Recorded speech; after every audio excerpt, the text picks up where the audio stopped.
तारीख 27 अप्रैल 2022, वक्त दोपहर करीब 2 बजे, जगह शाहीन बाग, दिल्ली।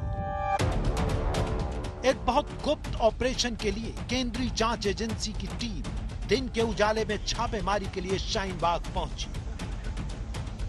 जोखिम बड़ा था क्योंकि एक फ्लाइट के अंदर अंतरराष्ट्रीय षड्यंत्र के सबूत होने की पक्की डिटेल जांच एजेंसियों के हाथ लग चुकी थी।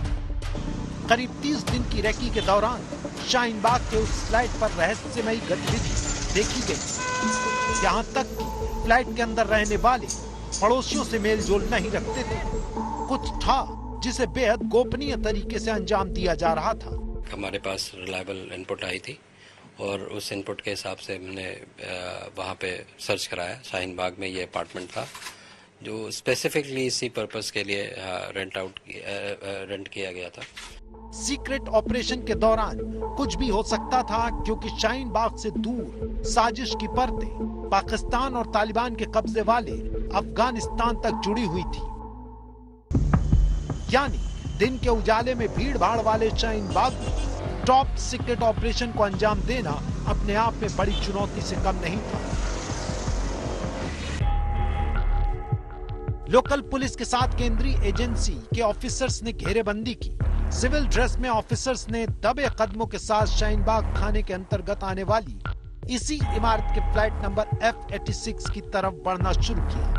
करीब चंद मिनटों में छापेमारी करने पहुंची टीम ने ऑपरेशन शुरू किया। दरवाजा खुला तो जांच टीम की आंखें फटी की फटी रह गई। पता चला देश की एक नामी कंपनी की पैकिंग में गुपचुप तरीके से अंतरराष्ट्रीय साजिश की खेप कई राज्यों तक सप्लाई की जा रही थी। कुछ दिनों पहले एनसीबी की टीम और गुजरात एटीएस ने संयुक्त कार्रवाई करते हुए हेरोइन की एक बड़ी खेप पकड़ी थी।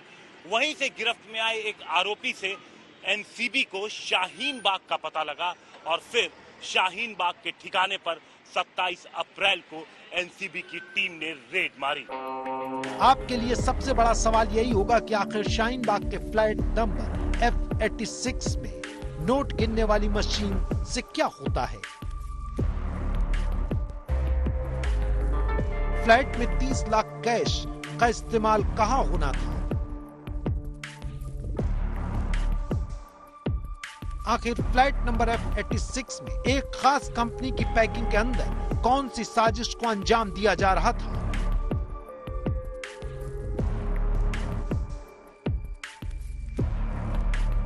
यकीन मानिए शाहीन बाग के फ्लाइट नंबर F86 के अंदर से बाहर निकला सच बेहद सनसनीखेज है, क्योंकि जूट के बैग की पैकिंग में बैकपैक के अंदर देश को बर्बाद करने की साजिश की जा रही थी। फ्लाइट नंबर F86 ने उगला बड़ा राज।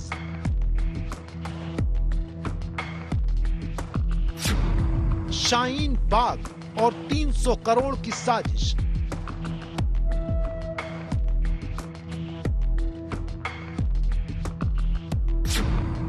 शाहीन बाग के डर्टी गैंग की डेंजरस कंपनी।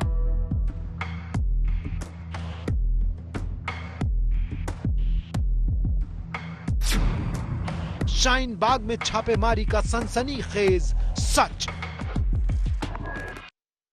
शाहीन बाग में छापेमारी का यह सच हम आपको दिखाएंगे, लेकिन नेशनल नारकोटिक्स ब्यूरो को कुछ दिनों पहले एक टिप मिली। पता चला कि शाहीन बाग से एक इंटरनेशनल ड्रग सिंडिकेट ऑपरेट हो रहा है। दुबई में बैठा आका भारत के अलग अलग राज्यों में ड्रग सप्लाई करवा रहा है। इस गैर कानूनी धंधे के तार पाकिस्तान से लेकर अफगानिस्तान तक जुड़े हुए हैं। शाहीन बाग में छापेमारी हुई और फिर छापेमारी के दौरान बरामदगी और सफेद जहर के सौदागरों से पूछताछ में जो खुलासा हुआ वो सनसनीखेज है। आखिर शाहीन बाग में सफेद जहर वाले सौदागरों का पूरा सच क्या है।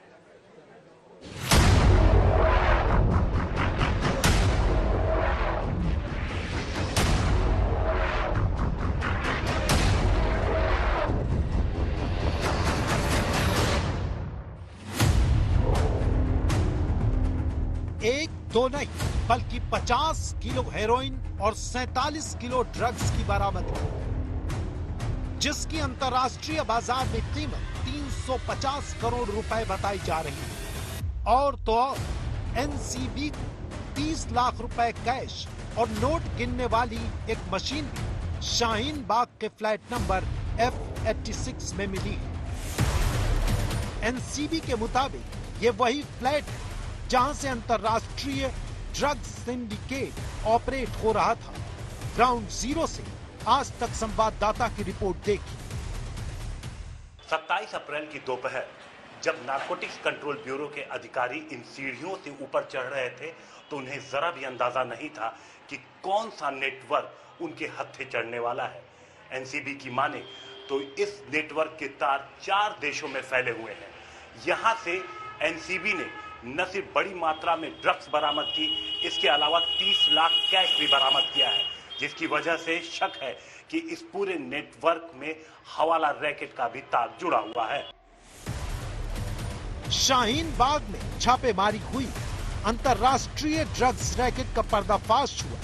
इस ऑपरेशन के बारे में हमने स्थानीय लोगों से बात की। स्थानीय लोगों का यही कहना है कि 27 अप्रैल को छापा पड़ा, 2 घंटे तक रेड की कार्रवाई चलती रही। उसके बाद एक शख्स को फ्लैट से गिरफ्तार करके टीम अपने साथ ले गई। परसों दोपहर में आई थी। इन्वेस्टिगेशन तो वो 2 बजे से कर रहे थे, लेकिन 4 साढ़े 4 बजे के करीब वो पकड़ के लेके गए हैं। चौंकाने वाली बात यह है कि ड्रग्स रैकेट से जुड़े एक सौदागरों ने फ्लैट को किराए पर लिया था। आस पड़ोस में रहने वालों को भी जानकारी नहीं थी कि फ्लैट के अंदर सफेद शहद की फैक्ट्री चलाई जा रही है।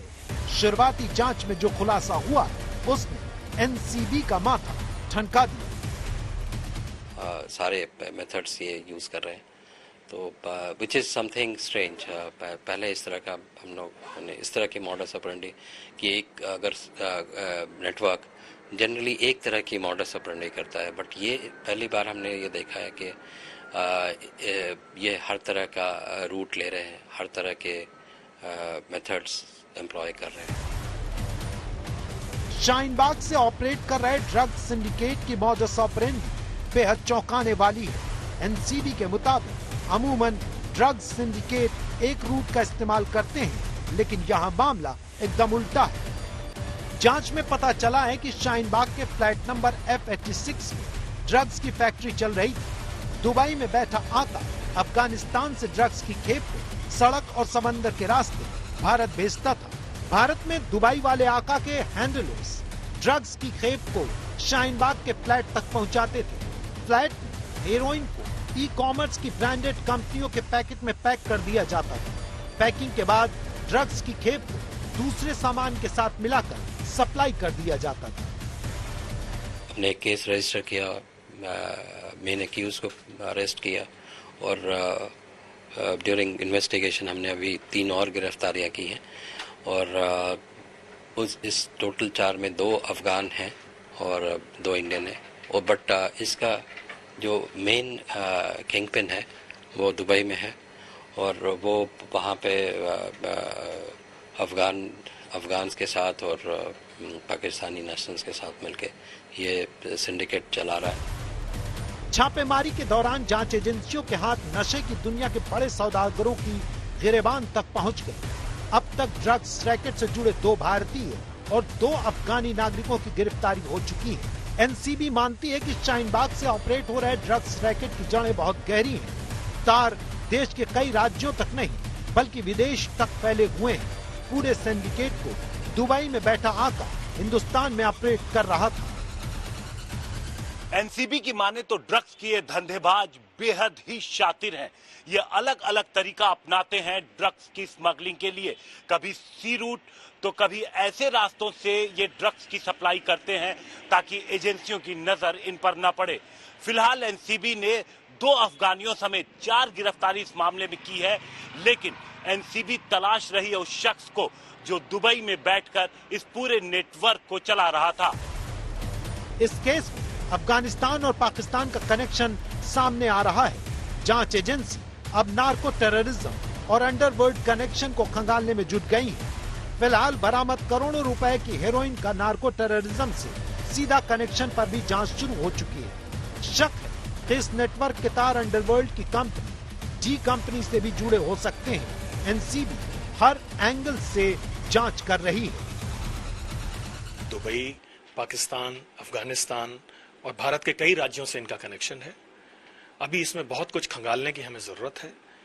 नार्को के एंगल पर, नार्को टेरर के एंगल पर अभी इस समय इस स्टेज पर टिप्पणी करना निरर्थक होगा। मौजूदा समय में जब इतनी बड़ी मात्रा में ड्रग्स आते हैं तो संभावनाओं से इनकार नहीं किया जा सकता, लेकिन जांच अभी प्रारंभिक दशा में है। जानकारी के मुताबिक गिरफ्त में आया एक अफगान नागरिक अफगानिस्तान से तस्करी के जरिए हेरोइन भारत लाता था। एनसीबी को शक है कि अफगानिस्तान से आयात होने वाली मुलेठी की खेप में हेरोइन छिपाकर देश में लाई गई। ये जो भी कॉन्ट्राबैंड था वो बैग्स में, बैकपैक्स में और जूट की बोरियों में था। ये हेरोइन अफगानिस्तान से